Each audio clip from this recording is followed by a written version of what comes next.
to our contributed speaker for today, who is Dr. Jan Steinkühler. He will be presenting today from his time when he was at the Max Planck Institute of Colloids and Interfaces.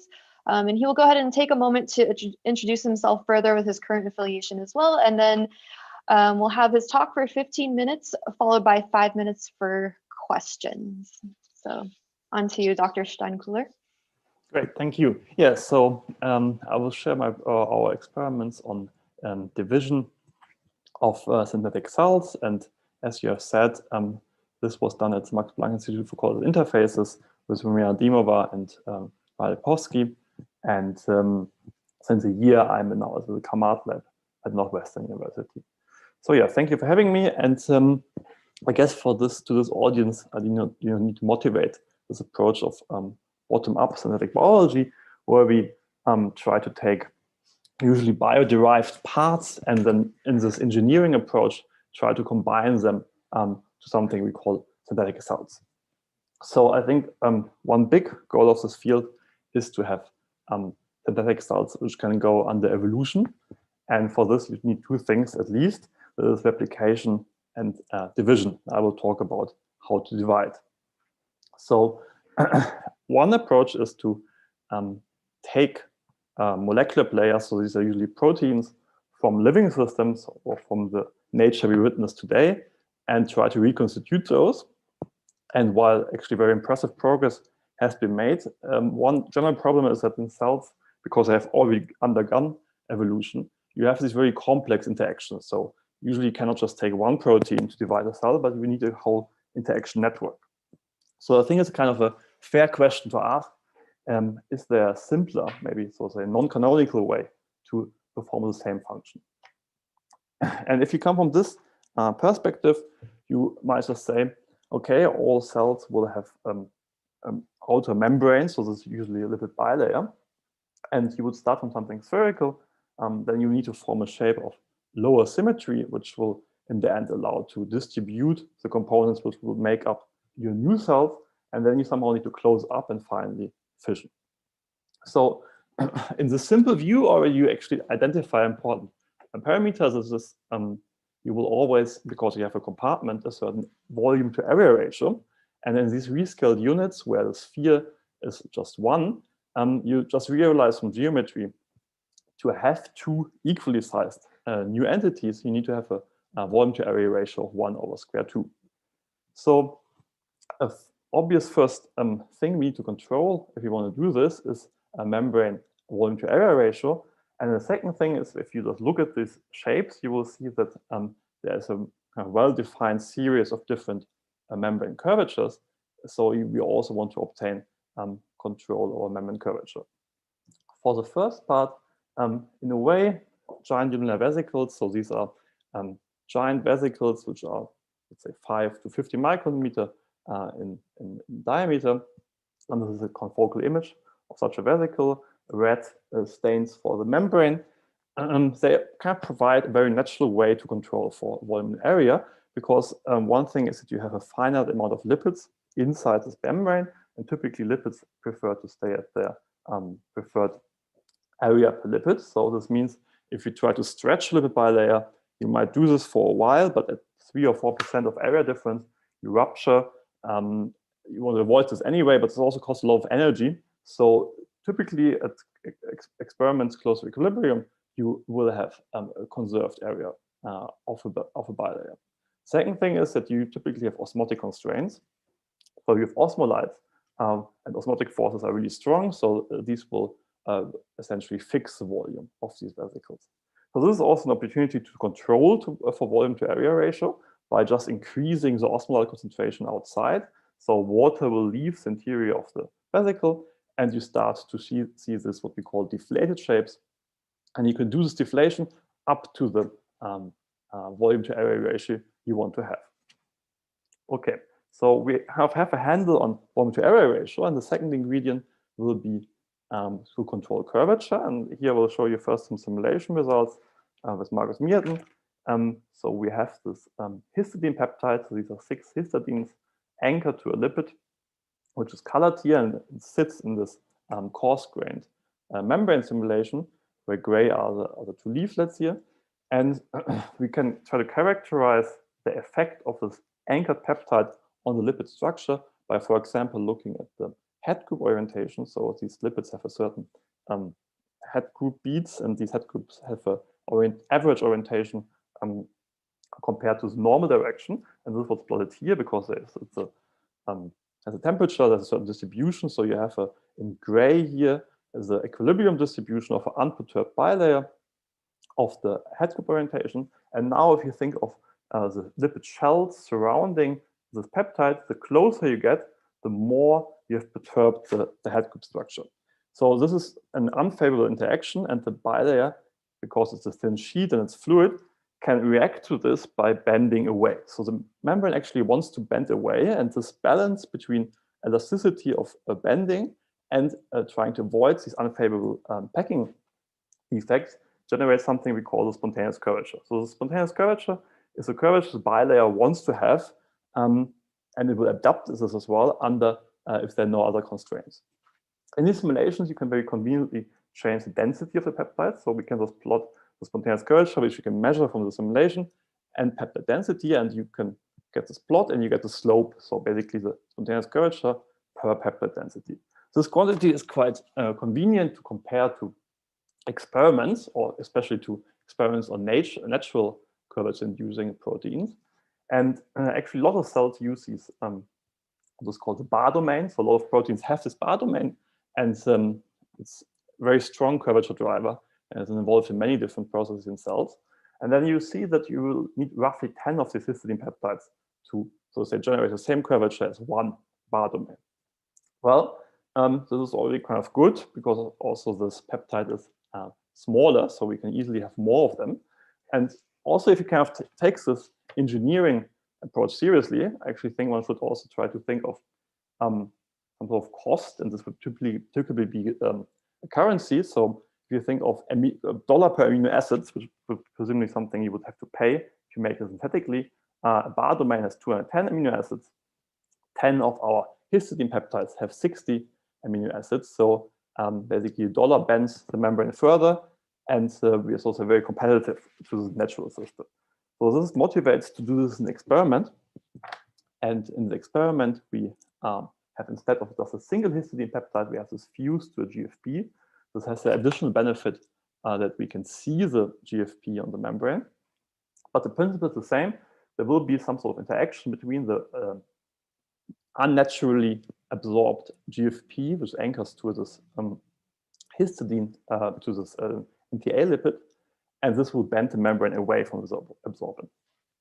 And we can directly see that this is in concentration-dependent manner. So if we have a symmetric vesicle and we start to increase the GFP concentration on the outside, the GFP binds to the membrane and starts to induce these more highly curved regions, where finally we have something with bud formation. So this is now a vesicle of a certain radius, still connected to the what we call the mother vesicle. And this is obviously higher curvature than the spherical vesicle in the beginning. You can do this now more systematically, and this is a bit complicated but important plot. So let me walk you through it. We have volume to area ratio. Talked about this already. And here we have the spontaneous curvature, and you can just think of this as being proportional to the GFP density, actually proportional to the GFP solution concentration, which translates into a certain membrane asymmetry. So what you can do is you start with a spherical vesicle, close to a spherical vesicle at this point A, and you just increase the GFP concentration to a certain value, and then you start to have this small bud connected to the membrane, to the other vesicle.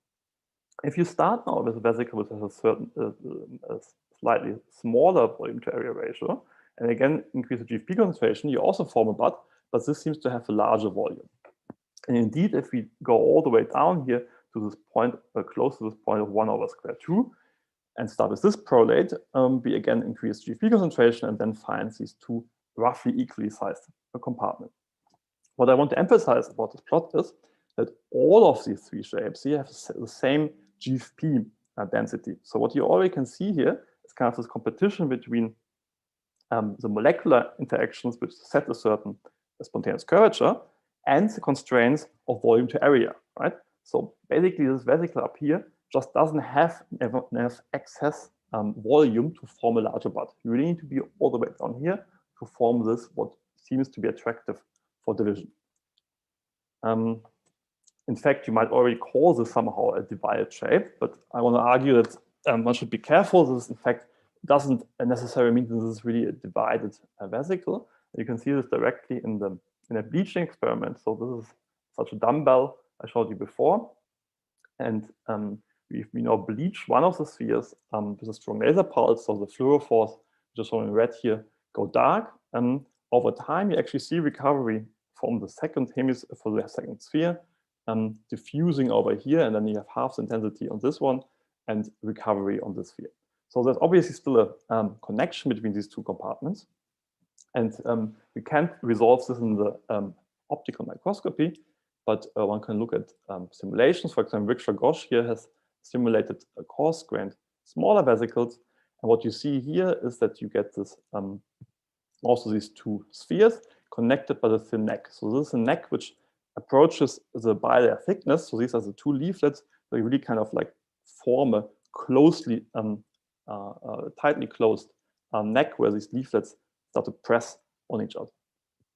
So this is not really a divided vesicle in the sense that there's still a continuous bilayer around one time around this. So we want to now fission this neck, and for this you need to think how to do this, and I will kind of show you that you can do this in the same framework of what I've explained to you so far. So we are now we have now deflated our vesicle to find this lower volume to area ratio, increase the GFP concentration just a bit to close the neck and find this dumbbell. And now we can do the thought experiment and say, okay, what would happen if we just would increase the spontaneous curvature even further, so absorb more GFP to the membrane? Well, on one hand, we would actually think not much would happen, because on this line here, the volume to area ratio is fixed. You have two spheres, so there's not much that can happen, kind of considering the overall shape of the vesicle. What will, however, happen is that the membrane has a higher and higher tendency to have spontaneous curvature, so it wants to bend in a certain way, and you start to create this mismatch between the spontaneous curvature the membrane wants to adopt and what you fix in terms of geometry. And this is the idea to a theory which was developed, which considers the curvature difference. So this is now the curvature difference between the spontaneous membrane curvature and the curvature which is just imposed by the geometry. And again, comparing these results in this synthetic reconstitution to natural or like to proteins which do neck fission in cells, for example, this SCOR3 complex, which is a large multi-protein complex which has a very complicated sequence of events. With curvatures we can readily achieve in our experiments, we can also generate constriction forces which compare well to these natural neck fission machinery. And this is exactly what we see in the experiment. So if we start here with a dumbbell and just increase the GFP concentration on the outside, we have more GFP absorption in the membrane. At some point, because of the thermally activated process, after a certain waiting time, we get complete neck fission. You can look at this in kind of a more detailed way again in these confocal images. So we start here with this prolate. There's no GFP in the system. We increase the GFP concentration. GFP absorbs the membrane. It closes up to this neck. And then if we increase the GFP concentration even further, we finally get neck fission. And maybe at this point I want to emphasize why we always say this is kind of a controlled way of division is because the shape 2 and in fact also the shape 1 are locally stable. So I mean, we can kind of choose when we want to do this. We can increase the GFP concentration up to 0.2, have a really long waiting time, which is certainly longer than the typical experimental time, and you will still have no complete fission.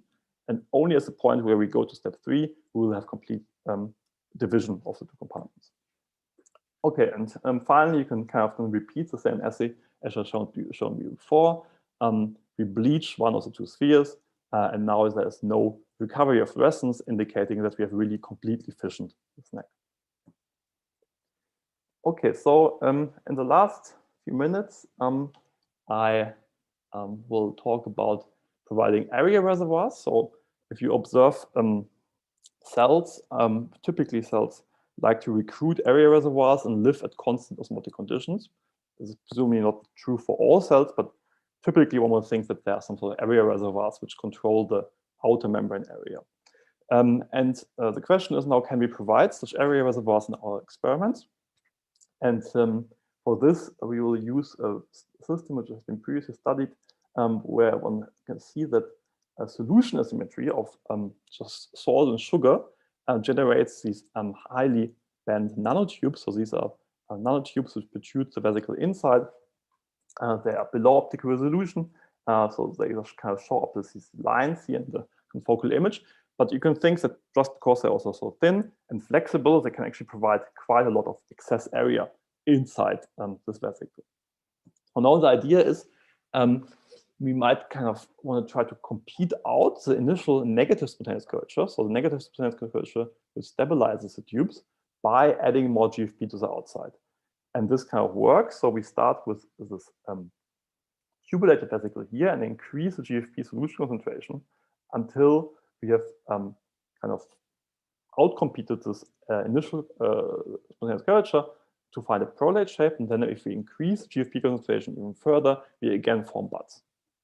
You can also watch this in this more dynamic way, where now at constant osmotic condition, the vesicle undergoes this kind of quite complex shape change from what looks initially like a sphere to a prolate and dragging out these nanotubes to find a budded shape.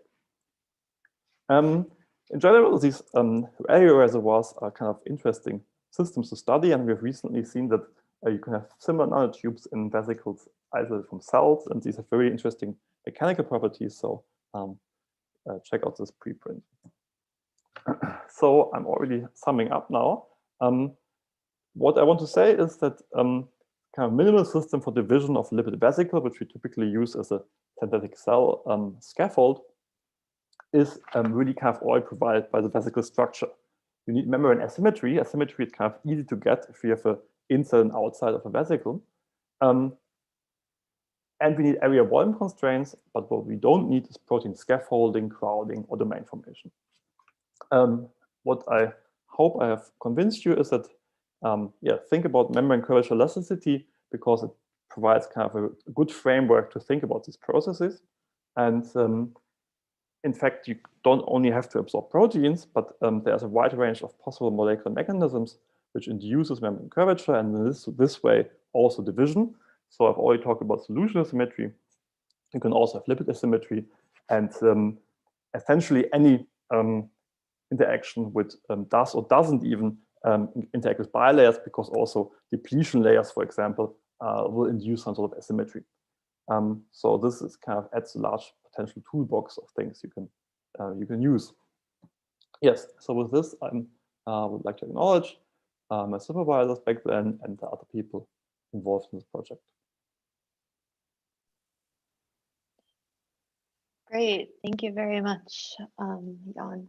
So we have quite a few questions. We'll go ahead and start off with the question from Alfredo Sairtino, excuse me, which he asks, regarding the GFP-based system, is it GFP specific, or does the same also work with any 6X his-tagged protein, or with just the his-tag protein without, or just this, the 6 tag without any protein? Also, where does the GFP go in the vesicles with a neck?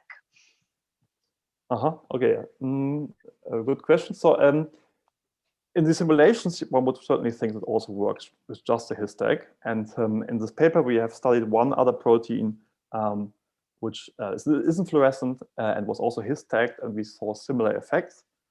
However, one should say, I mean, there's presumably some sort of limits. So I mean, what is, for example, not good if you have a protein which might be his tagged, and then someone interacts with the membrane.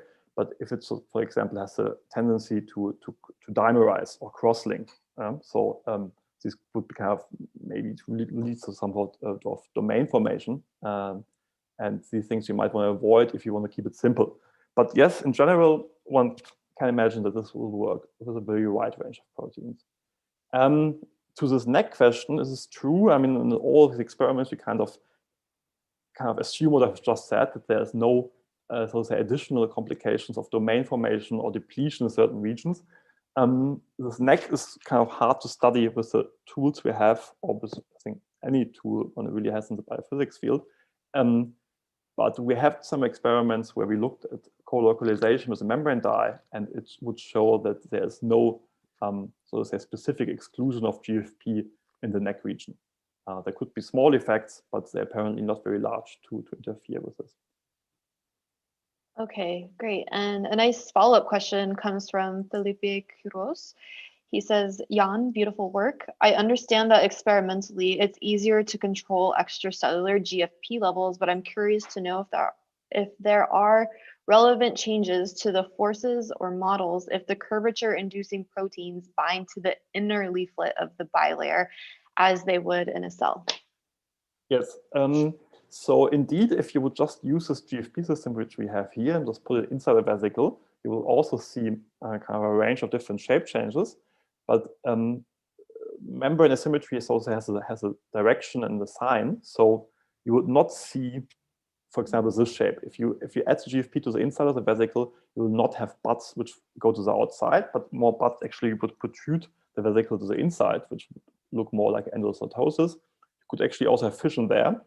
But if you really talk about having it inside the vesicle and trying to do this division, you would need a different type of protein which has different interactions. So I mean, if we look at this simulation here, I mean, what you have basically here is that this protein is mostly, let's say, steric interaction, which are repulsive because it just kind of pushes away the lipids around it. If you would imagine a protein, and there are proteins in nature which are well studied, which do this, which instead induces negative curvature, so somehow attracts the lipids or integrates in a way, if you think of these bar proteins, there are also bar proteins which have a different shape, so they induce negative curvature. If you would include these proteins, so these would be a good candidate to try to have encapsulated and then so to say drive compartment formation and fission from the inside. Okay, and Michael Booth, he asked two questions and says, lovely talk. The first question is, the neck of these structures is very interesting. Apart from the lipids, did you also do FRAP experiments of internally held fluorophores of different sizes to see how wide the necks are? And the second question, did you use a change in osmolytic concentration outside the compartments to change the starting surface area ratios? Okay, I will answer the first question first. So there has been, not by us, but there has been studies about looking at lipid diffusion across these necks. So you can also pull tubes, which under certain conditions might have these necks. I'm not aware, so we also didn't do this, to study diffusion across these compartments. I agree, it's interesting. I mean, one thing one has to think about is that these necks, I mean, they're presumably quite kind of closely, I mean, they're quite closed, but there's still thermal fluctuations, and these can be quite large. So I think kind of diffusion will depend a lot on the time scale at which you look at this. But yeah, I would certainly expect like a large molecule will diffuse very slowly across these necks. And the second question, can you repeat it? Because I don't understand it. Sure, yeah. Did you use a change in osmolytic concentration outside the compartments to change the starting surface area ratios? Yes, I mean, this is basically this, right? We always kind of need to fix the starting volume surface area ratio, and the experiments where one kind of predetermines this excess area are these ones. So it's true. I mean, you basically also have deflation step here. So if you make a vesicle like this, you will also initially, typically, if osmotic conditions are such that the membrane is tense, have only a sphere, and then you deflate this one, and then you start from this point on. So if you would try to draw this vesicle in this diagram here, this one has a negative spontaneous curvature, so it's kind of in this axis, but it's already at a low volume to area ratio because you have to account also for the tubes. Okay, and Anna Relimpio asked, do you know if these buds created by GFP are permanent or dynamic? Yes, there is also a paper with Tripta Bhatia where she has looked at the dynamics of these a bit more. So they're actually surprisingly dynamic, especially if you have multiple buds. So I mean, I've always shown you kind of one bud on the vesicle. Nanotubes, actually, if you could resolve them, would be structures where you could also have multiple buds in a kind of like a pearl chain. And already these nanotubes, you can always see them fluctuating, so they're very dynamic. And also larger buds, like this one, so Peptide-driven has studied kind of necklaces of buds like this connected to the vesicle, and you can see all kinds of basically diffusion. So I mean, the bud can kind of diffuse along this pearl chain and actually also form new necks. So I mean, it will kind of diffuse along this pearl chain. The soft matter paper from last year, you can look it up. They're very nice movies. Okay, that actually leads nicely into our last question from Hossein Maghimian. They ask, is it possible to control the site of neck formation? No, I mean, the system, it's thermally activated. So it will happen somewhere on the, I mean, you start with the sphere, so it's hard to kind of pinpoint, and the membrane is fluid, so it's hard to kind of pinpoint a location. Certainly, if you would have lipid domains, so these anti-air anchors, for example, are able to partition into liquid phase-separated domains, and one would expect then this bud to be localized at this domain. Okay, great. Thank you very much, Dr. Steinkühler. Okay, with that, I'd like to wrap up our session today and also let you all know that next week's speakers are, let's see, Clyde Hutchinson from the J. Craig Venter Institute and Oscar Stauffer from the Max Planck Institute for Medical Research. And also, I'd just like to bring your attention for those in Europe that daylight savings happens on March 28th, which is this coming Sunday, and therefore the seminar series will switch to 6 p.m. Central European time. And I'd like to thank our speakers again and wish everyone a good rest of their day. Thank you.